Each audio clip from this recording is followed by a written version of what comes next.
2024 June 20 വ്യാഴം. ഇന്ന് 1199 മിഥുനം 6. വാർത്തകൾ വായിക്കുന്നത് ജി രവി. ചോദ്യചോർച്ച NDAയ്ക്ക് വൻ തിരിച്ചടി. UGC നെറ്റ് പരീക്ഷ റദ്ദാക്കി. കോളേജ് അധ്യാപന യോഗ്യതാ പരീക്ഷ എഴുതിയത് 11.21 ലക്ഷം പേർ. CBI അന്വേഷണം പ്രഖ്യാപിച്ച് കേന്ദ്രം. ചൊവ്വാഴ്ച നടന്ന കോളേജ് അധ്യാപന യോഗ്യതാ പരീക്ഷ UGC നെറ്റ് റദ്ദാക്കി. ദേശീയ പരീക്ഷാ ഏജൻസി നടത്തിയ പരീക്ഷയിലെ ചോദ്യങ്ങൾ ചോർന്ന സംശയത്തെ തുടർന്നാണ് ഇന്നലെ രാത്രി കേന്ദ്ര സർക്കാരിൻ്റെ അപ്രതീക്ഷിത പ്രഖ്യാപനം. അന്വേഷണം CBI ഏൽപ്പിച്ചതായി വിദ്യാഭ്യാസ മന്ത്രാലയം അറിയിച്ചു.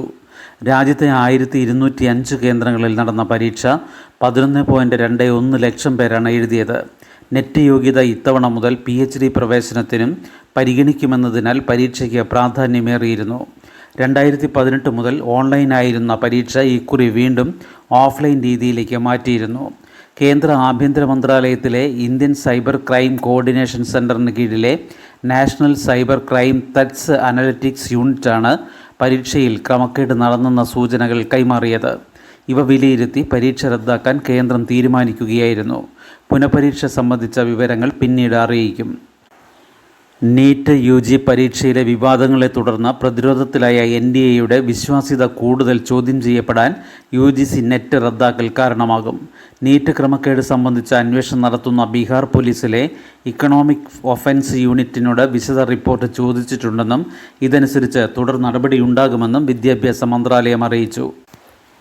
ഈ മാസം തന്നെ ദേശീയ പരീക്ഷാ ഏജൻസിക്ക് റദ്ദാക്കേണ്ടി വന്ന രണ്ടാമത്തെ പരീക്ഷയാണ് UGC നെറ്റ്. 4 വർഷ B.Ed പ്രോഗ്രാമിലേക്ക് ജൂൺ 12 നടത്തുന്ന നാഷണൽ കോമൺ എൻട്രൻസ് ടെസ്റ്റും റദ്ദാക്കിയിരുന്നു. സാങ്കേതിക പ്രശ്നങ്ങളെ തുടർന്ന് ഭൂരിഭാഗം കേന്ദ്രങ്ങളിലും പരീക്ഷ പൂർത്തിയാക്കാൻ സാധിക്കാതെ വന്നതായിരുന്നു കാരണം. 29,000 വിദ്യാർത്ഥികൾ എഴുതിയ പരീക്ഷ വളരെ കുറച്ച് കേന്ദ്രങ്ങളിൽ മാത്രമാണ് കൃത്യമായി നടന്നത്. Copa festival Copa America football നാളെ മുതൽ. ആദ്യ മത്സരം പുലർച്ചെ 5:30 അർജൻറ്റീനയും കാനഡയും. യൂറോ കപ്പോടെ തുടങ്ങിയ രാജ്യാന്തര ഫുട്ബോൾ ആഘോഷത്തിലേക്ക് ഇനി കോപ്പ അമേരിക്കയും. തെക്കേ അമേരിക്കയിലെയും വടക്കേ അമേരിക്കയിലും 16 ടീമുകൾ മത്സരിക്കുന്ന ചാമ്പ്യൻഷിപ്പിന് നാളെ US-ൽ തുടക്കം. നിലവിലെ ചാമ്പ്യന്മാരായ അർജൻറ്റീനയും കാനഡയും തമ്മിൽ ഇന്ത്യൻ സമയം പുലർച്ചെ 5:30 ഉദ്ഘാടന മത്സരം. സൂപ്പർ താരം ലയണൽ മെസ്സിയുടെ നേതൃത്വത്തിൽ തുടർച്ചയായ 3ാം രാജ്യാന്തര കിരീടമാണ് അർജൻറ്റീന ലക്ഷ്യമിടുന്നത്.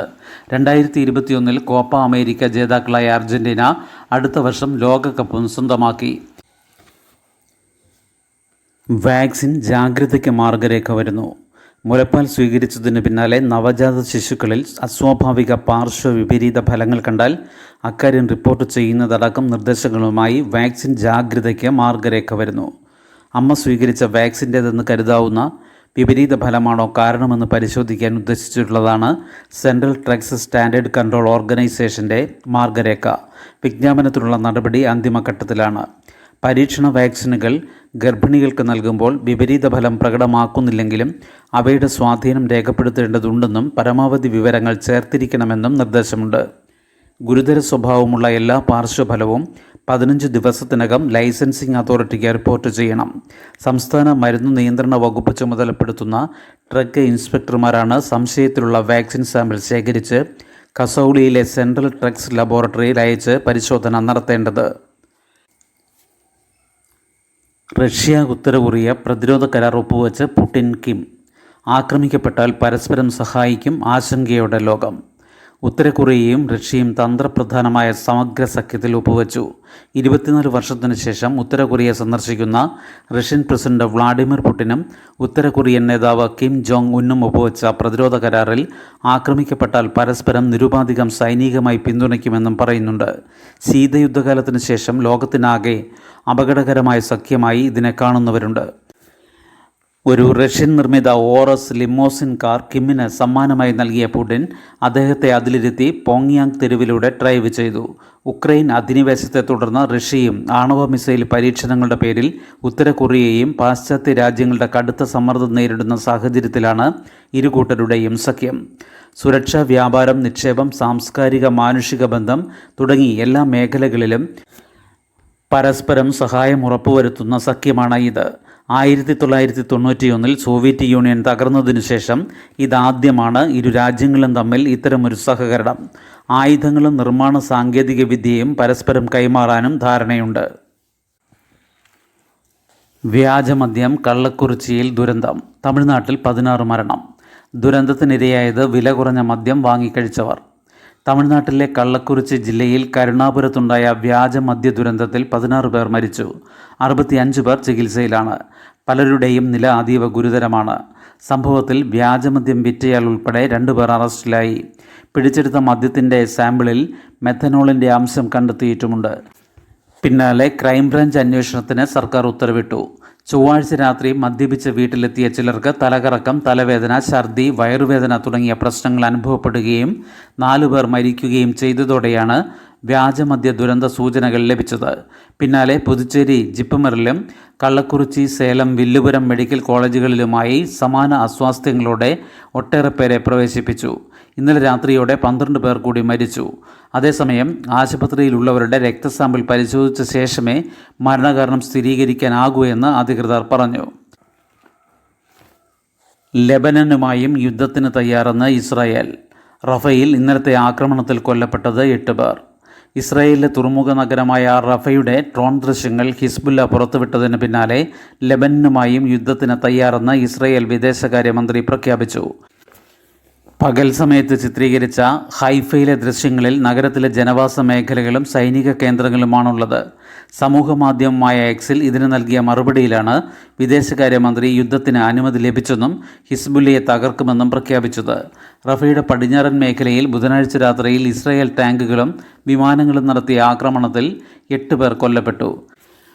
ജനങ്ങൾ തിങ്ങി താമസിക്കുന്ന മേഖലകളിലേക്ക് അർദ്ധരാത്രിയിൽ ടാങ്കുകളും വിമാനങ്ങളും ഒരുമിച്ചെത്തി ആക്രമണം നടത്തുകയായിരുന്നു. ജനവാസ കേന്ദ്രങ്ങളിൽ തുടർച്ചയായി ഇസ്രായേൽ നടത്തുന്ന ആക്രമണങ്ങൾക്കെതിരെ ശക്തമായ വിമർശനമുയർന്നു. ഐക്യരാഷ്ട്ര സംഘടന മനുഷ്യാവകാശ ഏജൻസി രംഗത്തെത്തി. യുദ്ധത്തിൽ പാലിക്കേണ്ട എല്ലാ നിയമങ്ങളും ലംഘിച്ച ഇസ്രായേൽ സൈനികരെന്നും സാധാരണ ജനങ്ങളെന്നും വ്യത്യാസമില്ലാതെ ആക്രമണം നടത്തുകയാണെന്ന് മനുഷ്യാവകാശ ഏജൻസി വക്താവ് പറഞ്ഞു. ഗാസയിലെ ആകെ മരണം 37,400 വർദ്ധിച്ചു. മനുഷ്യക്കടത്ത് കേസ് വിദേശത്തുള്ള പ്രതികളെ നാട്ടിലെത്തിക്കാൻ ശ്രമം. രാജ്യാന്തര അവയവ കച്ചവടത്തിൻ്റെ ഭാഗമായ മനുഷ്യക്കടത്ത് കേസിൽ വിദേശത്തുള്ള പ്രതികളെ അറസ്റ്റ് ചെയ്ത് നാട്ടിലെത്തിക്കാനുള്ള രാജ്യാന്തര അന്വേഷണ അപേക്ഷയും കുറ്റകൃത്യത്തിൻ്റെ കൂടുതൽ വിവരങ്ങൾ സ്വരൂപിക്കാനുള്ള പരസ്പര നിയമസഹായ അപേക്ഷയും സമർപ്പിക്കാൻ കേരള പോലീസ് ഒരുക്കം ആരംഭിച്ചു. കേസിൽ അറസ്റ്റിലായ 3 പ്രതികളും ഇപ്പോൾ റിമാൻഡിലാണ്. ഒടുവിൽ അറസ്റ്റിലായ ആന്ധ്രാപ്രദേശ് വിജയവാഡ സ്വദേശി ബെല്ലംകൊണ്ട രാമപ്രസാദിനെ വിശദമായി ചോദ്യം ചെയ്തതോടെയാണ് അവയവ കച്ചവട റാക്കറ്റിൻ്റെ രാജ്യാന്തര തലത്തിലെ വ്യാപ്തി അന്വേഷണ സംഘത്തിന് ബോധ്യപ്പെട്ടത്. കേരളത്തിലെ ക്രൈംബ്രാഞ്ച് പ്രത്യേക സെല്ലിൻ്റെയും ന്യൂഡൽഹിയിലെ CBI പ്രത്യേക സെല്ലിൻ്റെയും സഹായത്തോടെയാണ് വിദേശ രാജ്യങ്ങളിലെ പോലീസ് സേനകളിൽ നിന്ന് കുറ്റാന്വേഷണ സഹായം തേടേണ്ടത്. ദേശീയ അന്വേഷണ ഏജൻസി അതായത് NIA, CBI എന്നിവർ അന്വേഷിക്കുന്ന കേസുകളിൽ ഇത്തരത്തിലുള്ള വിവരശേഖരണവും പ്രതികളുടെ കൈമാറ്റവും കൂടുതൽ എളുപ്പത്തിൽ സാധിക്കും. അവയവ കച്ചവട കേസിൽ കേരള പോലീസിൻ്റെ 1 മാസം നീണ്ട അന്വേഷണത്തിൽ തന്നെ പ്രതികൾക്ക് ഇറാൻ, തുർക്കി തുടങ്ങിയ രാജ്യങ്ങളിലുള്ള ബന്ധങ്ങൾ വ്യക്തമായിട്ടുണ്ട്. റാക്കറ്റിൻ്റെ മുഖ്യ കണ്ണിയെന്ന് ബെല്ലംകൊണ്ട രാമപ്രസാദ് വെളിപ്പെടുത്തിയ കൊച്ചി സ്വദേശി മധു ഇപ്പോൾ ഇറാനിലുണ്ടെന്നാണ് സൂചന. മധുവിൻ്റെ വിവിധ ബാങ്ക് അക്കൗണ്ടുകളിലായി 13 കോടി രൂപ എത്തിയതായി കണ്ടെത്തിയിരുന്നു. സ്കൂളിൽ 220 പ്രവൃത്തി ദിനം സർക്കാർ നിലപാട് ആരാഞ്ഞ് ഹൈക്കോടതി. സംസ്ഥാനത്ത് സ്കൂളുകൾക്ക് 220 പ്രവൃത്തി ദിനങ്ങൾ ഉൾപ്പെടുത്തി പുതിയ വിദ്യാഭ്യാസ കലണ്ടർ പുറത്തിറക്കിയതിനെതിരെ Kerala Pradesh school teachers association ഉൾപ്പെടെ നൽകിയ ഹർജിയിൽ ഹൈക്കോടതി സർക്കാരിൻ്റെ നിലപാട് ആരാഞ്ഞു. പ്രവൃത്തി ദിനം 220 ആക്കിയത് സർക്കാരിൻ്റെ നയപരമായ തീരുമാനമല്ലേ എന്ന് ഹൈക്കോടതി ചോദിച്ചു. ജസ്റ്റിസ് സിയാദ് റഹ്മാനാണ് ഹർജി പരിഗണിച്ചത്. ഹർജി പിന്നീട് പരിഗണിക്കാൻ മാറ്റി. അധ്യാപകരെയോ രക്ഷകർത്താക്കളെയോ അവരുടെ പ്രതിനിധികളെയോ കേൾക്കാതെയാണ് നടപടിയെന്നും സർക്കാർ വിദ്യാഭ്യാസ ഡയറക്ടറോ ഇക്കാര്യത്തിൽ ഉത്തരവ് പുറപ്പെടുവിച്ചിട്ടില്ലെന്നും ഹർജിക്കാർ അറിയിച്ചു. പ്രവൃത്തി ദിനങ്ങൾ കുറയ്ക്കുന്നതിനെതിരെ സ്കൂൾ മാനേജർ ഹൈക്കോടതിയിൽ ഹർജി നൽകിയിരുന്നു. തുടർന്ന് 220 പ്രവൃത്തി ദിനങ്ങൾ ഉൾപ്പെടുത്തി പുതിയ വിദ്യാഭ്യാസ കലണ്ടർ പുറത്തിറക്കിയതായി വിദ്യാഭ്യാസ വകുപ്പ് അറിയിച്ചതിനെ തുടർന്ന് ഇത് സംബന്ധിച്ച ഹർജി ഹൈക്കോടതി തീർപ്പാക്കിയിരുന്നു. ശുഭദിനം. നന്ദി.